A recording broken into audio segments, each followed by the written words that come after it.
Hello everyone, welcome to class 8. Today we will continue with our same chapter of history, that is when, where and how, and with a new topic, that is India under colonial rule, major developments. The major developments in India under colonial rule included political, economic, social and cultural changes. The period also witnessed the rise of Indian nationalism. जब हम ये सारे period पढ़ेंगे तो हम इनके अंदर ये देखेंगे कि किस तरीके से इंडियन नेशनलिज्म की फीलिंग को राइज हुआ है, ठीक है, किस तरह से वो फीलिंग राइज हुई है लोगों के अंदर, ठीक है, इंक्रीज हुई है फीलिंग. तो let us study these developments in detail. First is political development. What British did at the in the year 1757, they divided Indian subcontinent into several kingdoms and provinces. ठीक है. So over the next 190 years, the British established direct rule over large parts of India. जब 1757 में इन्होंने Indian subcontinent को parts में divide कर दिया, ठीक है. तो वो पार्ट्स क्या थे? एक तो किंगडम्स और दूसरे थे प्रोविंसेस. प्रोविंसेस थे 17. जब 1947 में इंडिया को वापस जब इंडिपेंडेंस गेन हुई तो उस टाइम ब्रिटिश हमारे पास 17 प्रोविंसेस छोड़कर गए थे, ठीक है. और अगले 190 ईयर्स तक ब्रिटिश ने क्या करा, अपना डायरेक्ट कंट्रोल कर लिया था इंडिया के बड़े हिस्सों में, लार्ज पार्ट्स में. They indirectly rule over all other local kingdoms or princely states. Till 1857, the EEIC ruled the conquered territories in the Indian subcontinent. और 1857 तक EEIC ने क्या किया, इन्होंने रूल करना स्टार्ट कर दिया. कहाँ पर? इंडियन सबकॉन्टिनेंट की जो टेरिटरीज थी उनके ऊपर पहले तो कॉन्कर किया, ठीक है, और उसके बाद उसके ऊपर क्या कर दिया, रूल करना स्टार्ट कर दिया. और उसके बाद 1857 से यानी अगले 80 ईयर्स तक हम देखते हैं, यानी 1947 तक तो ब्रिटिश क्राउन का डायरेक्ट कंट्रोल हो गया था, ठीक है. दूसरा रीज़न ये है कि that is another important development was the rise of an organised opposition to British rule by Indians. अब ये कैसे पॉसिबल हुआ? जब इंग्लिश एजुकेशन आई यहाँ पर तो ये लोग वेल ऑर्गेनाइज्ड हो गए, क्योंकि now they can understand English, ठीक है, now they can understand the meaning of liberty, democracy. तो collectively they were known as nationalist. इन सबको नेशनलिस्ट कह रहा है, ठीक है. तो ये एक ऑर्गेनाइज्ड अपोजिशन तैयार होकर आए, किसके सामने? ब्रिटिश के अगेंस्ट आए, ब्रिटिश रूल के अगेंस्ट आकर के खड़े हो गए, because now they can understand the importance of liberty, equality, right? Next is the establishment of constitutional, administrative, legal, military and political structure through which the British rule India. अब हमारी country constitutional, administrative, ये सारे basis पर हमारा एक structure ready हो चुका था, ठीक है, जिस बेसिस पर ब्रिटिश ने रूल किया था इंडिया पे, ठीक है.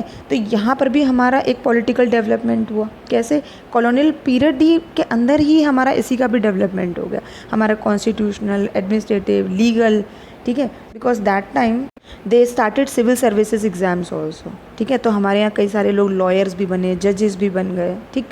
नेक्स्ट है इकोनॉमिक चेंजेस. नेक्स्ट टॉपिक है हमारा, तो स्टार्ट करते हैं इस टॉपिक को. The most important development in the economic sphere came about in the land revenue system. Now, what is land revenue system? Land revenue was the most important source of income for the government, for the British government. The British officials surveyed the countryside and fixed the land revenue. ये क्या करते थे British? ये country side पे visit करते थे कि कौन सा लैंड सबसे ज़्यादा में प्रॉफिट दे सकता है, ठीक है. तो उस लैंड पर क्या करते थे? दो तरीके से टैक्स इम्पोज करते थे. दो क्या वेज थे उनके? It is either collected as a percentage of the share of total crop or monetary value is fixed on the land to be paid by the farmer. अब क्या दो वेज हैं कि या तो तुम जितना टोटल क्रॉप ग्रो करोगे, कल्टीवेशन ग्रो करोगे, उसका उतना परसेंटेज आप किसको दोगे? ब्रिटिश गवर्नमेंट को पेमेंट करोगे, या फिर मॉनेटरी वैल्यू फिक्स कर दी लैंड के ऊपर, ठीक है, कि आप मुझे इतना पेमेंट करोगे, ठीक. तो इस तरीके से क्या हो रहा है? दो तरीके हो गए, एक तो परसेंटेज, दूसरा क्या हो गया?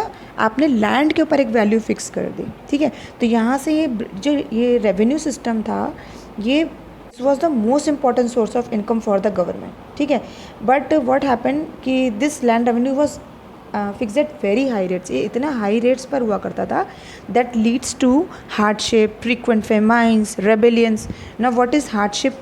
Hardship means the fact of not having enough money, food, ठीक है, मतलब हार्डशिप का मतलब कि अब लोगों के पास इतना पैसा ही नहीं है, खाने पीने को चीज़ें नहीं है, ठीक है, हार्डशिप। क्योंकि आप टैक्स के थ्रू सारा पैसा क्या ले रहे हो, पीजेंट्स का सारा पैसा ले रहे हो, ठीक है, रेवेन्यू सिस्टम में। तो जिसने किसको लीड किया, जिसने किसका मीन्स जिसने जो नई प्रॉब्लम्स खड़ी कर दी वो थी frequent famine. Frequent famine means बहुत जल्दी जल्दी जहाँ पर हम कह रहे हैं लैक ऑफ फूड हो गया, ठीक है, फ्रीक्वेंट फेमाइन, ठीक है। दूसरा है रेबेलियन।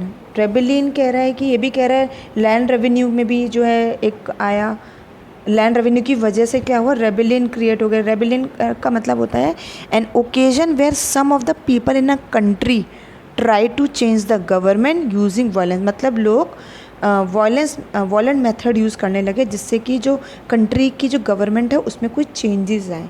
तो ये सारे क्या थे, इकोनॉमिक चेंजेस है, जहाँ पर हमने टोटल मनी की बात करी है, ठीक है। नेक्स्ट है initially the main items taken from India and sold in Britain were spices, calico and fine cotton cloths called muslin. देखो स्टार्टिंग में जब इंडिया में ब्रिटिश आई या और भी कंपनीज जो आई तो वो यहाँ से क्या लेकर जाते थे, spices, calico, fine cotton cloth, क्योंकि हमारी कंट्री जो थी वो इसमें बहुत ही वेल्दी थी, ठीक है। मतलब वेल्दी मीन्स कि इन चीज़ों में हमारा ट्रेजर बहुत था, बहुत खजाना था हमारे इंडिया में, okay.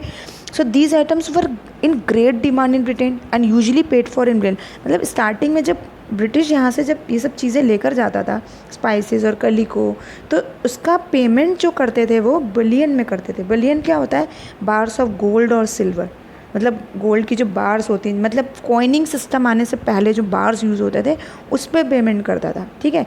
Next, later many Indians were force to cultivate opium that was then exported by the British to China in lieu of tea. ना why they were doing like this कि Indians को force करके वो cultivation करते थे opium का। Opium means अफीम, okay. और वो एक्सपोर्ट करते थे क्या, चाइना को एक्सपोर्ट कर देते थे, ब्रिटिश एक्सपोर्ट करती थी।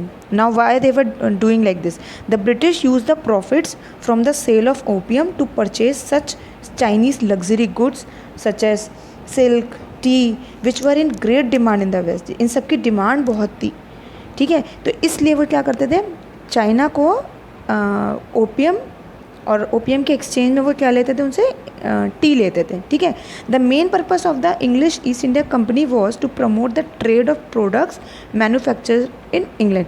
मेन इनका पर्पस ये होता था कि जो इंग्लैंड में जो प्रोडक्ट्स मैन्युफैक्चर हो रहे हैं उसकी क्या हो, ज़्यादा से ज़्यादा प्रमोशन मिले, सेल कर पाएँ अपने प्रोडक्ट्स को, मार्केट, ठीक है, मार्केट की हम बात करें यहाँ पे। लास्ट है आपका इसमें point, not last, second last, when India became a full flesh colony it exported raw materials such as jute and cotton to England for the British factories in Scotland and Manchester। अब जब देखा India पूरी full fleshed colony बन गई है, ठीक है, means fully developed हो चुकी है। And in exported raw material, और ये रॉ मटेरियल भी एक्सपोर्ट कर रही थी, यहाँ से इंडिया से एक्सपोर्ट हो रहा था जूट, कॉटन, कहाँ पर एक्सपोर्ट होता था, ब्रिटिश फैक्ट्रीज जहाँ पर थी, जैसे स्कॉटलैंड में थी, मैनचेस्टर में थी। The now what they started British, the finished goods made at these factories were then sold back to Indians at prices much higher than those at which the raw materials were bought from India। Means जिन prices पर यहाँ से वो raw material लेकर गए थे उससे कई ज़्यादा हायर प्राइसेस में वो फिनिश गुड्स को कहाँ सेल करने लगे, इंडियन मार्केट में ही सेल करने लगे। Overall trade which had initially favoured India became unfavourable. Overall क्या हुआ, जो ट्रेड इनिशियली इंडिया को फेवर कर रहा था वही ट्रेड अब इंडिया के लिए अनफेवरेबल हो गया, क्योंकि जो हम पहले एक्सपोर्ट कर रहे थे रॉ मटेरियल को चीप, कम से कम रेट्स में, कम प्राइसेस में, अब वो हमें वही फिनिश गुड उन्हीं रॉ मटेरियल से फिनिश गुड में ट्रांसफॉर्म करके वो हमें क्या कर रहे थे, उनको हायर प्राइसेस में सेल करने लगे, ठीक है। तो यानी रॉ मटेरियल तो आपने हमसे कम पैसे में लिया, अब आप क्या कर रहे हो, गुड्स को भी हमारी मार्केट में बेच रहे हो, वो भी डबल चार्ज करके, ठीक है, या डबल या उससे जो भी हायर प्राइसेस वो चार्ज करते रहेंगे। Another change came about due to deindustrialisation. Now here what British did, the colonial rule under British destroyed textile and handicraft industries। मतलब जो हमारे यहाँ की लोकल इंडस्ट्रीज़ थी, टेक्सटाइल, हैंडीक्राफ्ट, उन सबको उन्होंने डिस्ट्रॉय कर दिया through their policies and introduction of machine made goods into the Indian market. Indian market में वो अपने मशीन मेड गुड्स ले आए जो चीपर रेट्स में थे, and introduction of machine goods in the Indian subcontinent at a cheaper rate which led to the destruction of traditional textile industry in India. and some other traditional industries like weaving, pottery, iron smelting and brass works, which often pose the challenge to British trade and manufacturing. कि यहाँ से जो iron का जो business था, iron में हम बहुत रिच थे और यहाँ से आयरन की ले अब जो ऑलरेडी हम आयरन का बिज़नेस, आयरन के जो आयरन स्मेल्टर्स जो थे, वो जो आयरन पे जो भी वर्क करते थे, तो उसकी बजाय अब क्या होने लगा, उल्टा इंग्लैंड से आयरन जो था वो इम्पोर्ट होने लगा, कहाँ, इंडिया में. In this way all business will decline in traditional industries got declined like weaving, pottery, and we have discussed all. Next is social changes. Social changes, we will talk about society.